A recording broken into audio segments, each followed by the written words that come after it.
दोस्तों, ये कहानी राजस्थान का जोधपुर है, जोधपुर की है, जहाँ लोग कहते हैं कि कानून सबके लिए बराबर है।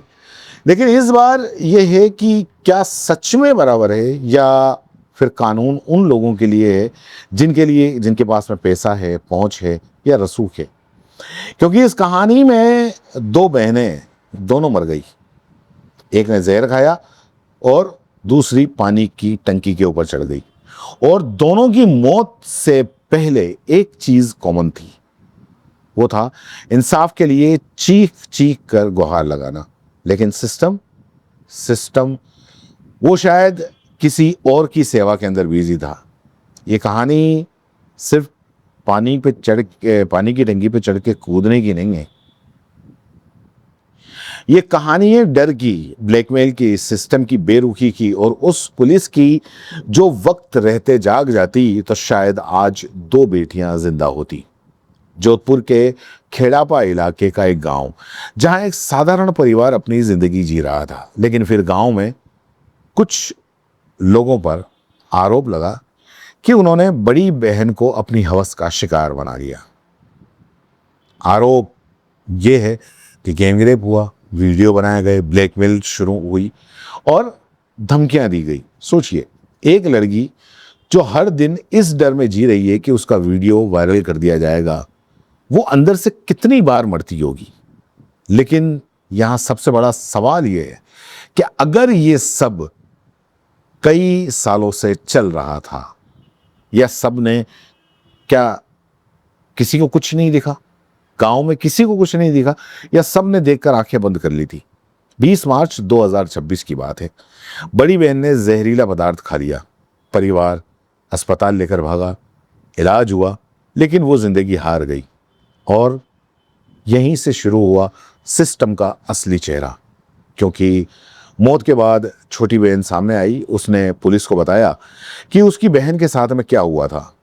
उसने आरोप लगाया कि वही लोग अब उसके पीछे भी पड़े हैं, और साथ ही उसके साथ भी दुष्कर्म हुआ, उसे भी ब्लैकमेल किया गया और उसे भी धमकियां दी जा रही हैं। एफआईआर दर्ज हुई, नामजद आरोपी सामने आए, जांच अधिकारी भी तय किए गए, लेकिन कार्रवाई, गिरफ्तारी, सुरक्षा कुछ भी नहीं। मतलब इतने बड़े आरोप लगने के बाद में आप देखिए, न तो कार्रवाई हुई, न गिरफ्तारी हुई, और न ही उस लड़की को सुरक्षा दी गई। और यही वो जगह है जहां पूरा सिस्टम कटघरे में खड़ा नजर आता है। अगर एक लड़की बार बार पुलिस स्टेशन जा रही है, एसपी को शिकायत दे रही है, कलेक्टर को लिख रही है, महिला आयोग, मानव अधिकार आयोग और यहां तक कि हाई कोर्ट तक से गुहार लगा रही है, तो फिर सवाल ये उठता है कि आखिर और क्या करना बाकी था? क्या उसे मरना जरूरी था ताकि सिस्टम जागे? और फिर वही हुआ 15 मई। राजस्थान की जलती हुई गर्मी, करीब 50 डिग्री तापमान, और एक लड़की पानी की टंकी के ऊपर चढ़ी हुई थी और वो नीचे खड़ी पुलिस से कह रही थी मुझे इंसाफ चाहिए। लेकिन 4 घंटे तक तमाशा चलता रहा। सोचिए, 4 घंटे तक एक लड़की पानी की टंकी पर बैठी रही, पूरे प्रशासन की मौजूदगी में, और आखिरकार उसने जहर खा लिया। ये सिर्फ आत्महत्या नहीं लगती, ये सिस्टम पर लिखा हुआ एक सुसाइड नोट है। और सबसे दर्दनाक बात क्या जानते हो? जब तक वो जिंदा थी कोई उसकी नहीं सुन रहा था, लेकिन जैसे ही उसकी मौत हुई, अचानक पुलिस हरकत में आई, 2 आरोपियों को गिरफ्तार किया, अफसर लाइन हाजिर किए गए और जांच ट्रांसफर हो गई। मतलब ये कि अगर आपको इंसाफ चाहिए तो इंसाफ के लिए आपको मरना जरूरी है। आप मरोगे तभी आपको इंसाफ मिलेगा। और ये लड़की भी मरी तो उसके बाद में ये सारी के सारी कार्रवाई हुई। मतलब क्या कार्रवाई पहले नहीं हो सकती थी? क्या पुलिस को दूसरी मौत का इंतजार था? या फिर आरोपियों के रसूख इतने बड़े थे कि कानून उनके आगे घुटनों पर बैठ गया था? यह सवाल इसलिए भी जरूरी है क्योंकि परिवार लगातार कह रहा है कि आरोपी खुलेआम धमकियां दे रहे हैं, अगर शिकायत के बाद भी आरोपी खुलेआम घूम रहे थे तो फिर पीड़िता खुद को सुरक्षित कैसे महसूस करती? और मीडिया, देश का बड़ा मीडिया शायद किसी बॉलीवुड गॉसिप या नेता की रैली के अंदर बिजी होगा, लेकिन दो बहनों की मौत, एक गांव की बेटियों का इंसाफ के लिए तड़पना, ये ब्रेकिंग न्यूज शायद एक नहीं बन पाया। क्यों? क्योंकि गरीब परिवार की बेटियों की चीखों में टीआरपी नहीं मिलती। आज पुलिस कह रही है कि जांच चल रही है, ठीक है, लेकिन सवाल यह है कि एक पीड़ित खुलेआम घूम रहा था, लेकिन सवाल यह है कि एक पीड़िता खुलेआम कह रही थी कि धमकियां मिल रही हैं, तो उसे सुरक्षा क्यों नहीं दी गई? आरोपी गिरफ्तार क्यों नहीं हुए? और अगर सबूत नहीं थे तो फिर मौत के बाद अचानक सबूत कहां से आ गए? ये मामला सिर्फ जोधपुर का नहीं है, ये पूरे सिस्टम का आईना है, और ये अक्सर पीड़िता को ही साबित करना पड़ता है कि वो सच बोल रही है। जहां शिकायत करने वाली लड़की को सुरक्षा नहीं बल्कि डर मिलता है, जहां इंसाफ मिलने से पहले इंसान टूट जाता है, आज उस परिवार, उस घर में सन्नाटा है। दो बेटियां जा चुकी हैं, माँ बाप के पास सिर्फ उनकी तस्वीरें बची हैं और वो सवाल जिनका जवाब शायद कोई नहीं देगा। लेकिन देश को ये याद रखना होगा कि जब तक लड़की पानी की टंकी पर चढ़कर इंसाफ मांगती है तो समझ लीजिए कि सिस्टम जमीन पर पूरी तरह फेल हो चुका है।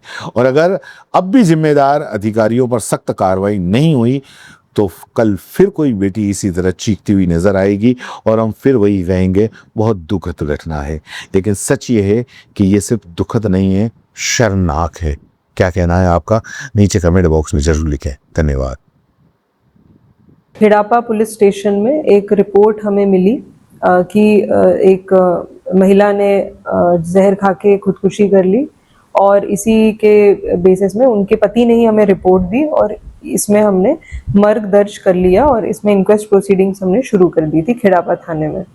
उस टाइम सारे परिवार वालों से, सारे मौजूद लोगों से, परिजनों से भी पूछताछ की और कोई ऐसा हमें तथ्य नहीं मिला जिससे हम सुसाइड का कारण एकदम से पता कर सके या ये भी पता कर सकें कि किसी ने अगर उनके साथ कोई गलत हरकत या शोषण किया हो। उन्हीं की बहन, जो महिला की पहली मृत्यु हो गई, उन्हीं की छोटी बहन 11 अप्रैल को खेड़ापा थाने में एक रिपोर्ट लेके आती है, ये बोल के कि तकरीबन जिसमें 8 लोग नामजद थे, ये बोलते हुए कि इन्हीं 8 लोगों ने उनकी बड़ी बहन को 5-6 साल पहले इनका शोषण किया, यौन शोषण करके एक वीडियो बनाई और उसको वायरल करने की धमकी दी और पैसे इनसे लेते रहे। और तकरीबन 3-4 साल पहले खुद जो कंप्लेनेंट आई थी, उनकी छोटी बहन, उसके साथ भी यही लोगों ने अलग अलग टाइम पे 3-4 साल से यौन शोषण किया और इसकी एक वीडियो बनाई जिसके दम पे ये डराते थे और ब्लैकमेल करते थे।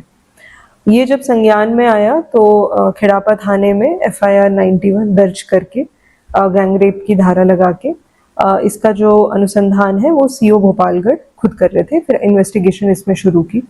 केस अभी भी अंडर इन्वेस्टिगेशन ही है। इसमें जो भी तथ्य साक्ष्य केस से जुड़े हैं उसमें जो महिला थी उसके बयान भी लिए गए और वो जिस जिस जगह पे उसने अपनी निशानदेही की थी वहाँ पे पुलिस भी गई और भी साक्ष्य जुटाए और केस अनुसंधान में चल रहा था। 15 मई को यही महिला पानी की टंकी के ऊपर चढ़ जाती है और ये आत्महत्या करने की यहाँ पे उन्होंने एक चेतावनी सी दी कि उनके केस में कोई कार्रवाई नहीं हो रही करके, और इमीडिएटली प्रशासन, पुलिस सब वहाँ पे पहुँच जाते हैं और कन्विंस करते हैं। बट अनफॉर्चुनेटली वहाँ पे वो कोई पदार्थ ले लेती हैं जिसके कारण जब हॉस्पिटल तक पहुँचे तो वहाँ पे वो दम तोड़ देती है। तो इसी एपिसोड पे फिर उनके जो भाई हैं मृतका के, छोटी बहन के मृतका के भाई, वो हमें एक रिपोर्ट देते हैं और 16 मई को हम एबेटमेंट टू सुसाइड का एक FIR दर्ज करते हैं।